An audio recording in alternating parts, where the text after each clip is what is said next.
নমস্কাৰ বন্ধু বান্ধৱীসকল, স্বাগতম জনাইছোঁ জব লাভাৰ্ছৰ আজিৰ ভিডিঅ'লৈ। আজি লৈছোঁ আপোনালোকলৈ সকলো তৃতীয় আৰু চতুৰ্থ বৰ্গৰ কৰ্মচাৰীসকললৈ এটি বৃহৎ সুখবৰ। ৰাজ্য চৰকাৰৰ সকলো বিভাগৰ অধীনতেই কাম কৰি থকা তৃতীয় আৰু চতুৰ্থ বৰ্গৰ কৰ্মচাৰীসকলৰ বাবে বৃহৎ সুখবৰ আহিছে। এইবাৰ নৱবৰ্ষৰ প্ৰাক্ষণতেই চৰকাৰে আনিছে বৃহৎ সুখবৰ।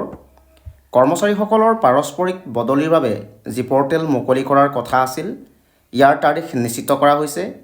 ইয়াকে লৈ শেহতীয়াভাৱে এক গুৰুত্বপূৰ্ণ বৈঠক অনুষ্ঠিত কৰা হৈছে আৰু তৃতীয় আৰু চতুৰ্থ বৰ্গৰ কৰ্মচাৰীসকলৰ বদলিৰ বাবে ৰাজ্য চৰকাৰে স্বাগত সতীৰ্থ নামৰ এটা পৰ্টেল মুকলি কৰিব আৰু ইয়াৰ পূৰ্বে এক গুৰুত্বপূৰ্ণ বৈঠক অনুষ্ঠিত হৈছে আৰু সকলো বিভাগৰ মুৰব্বীসকল ইয়াত উপস্থিত আছে। জানিব পৰা মতে নৱবৰ্ষৰ উপহাৰ হিচাপে 1 জানুৱাৰী তাৰিখে আপোনালোকলৈ এই পৰ্টেলটো মুকলি কৰি দিয়া হ'ব, য'ত তৃতীয় আৰু চতুৰ্থ বৰ্গৰ সকলো বিভাগৰ কৰ্মচাৰীসকলে পাৰস্পৰিক বুজাবুজিৰে বদলীকৰণ কৰি ল'ব পাৰিব। আৰু এই আছিল আজিৰ বিশেষ ভিডিঅ'।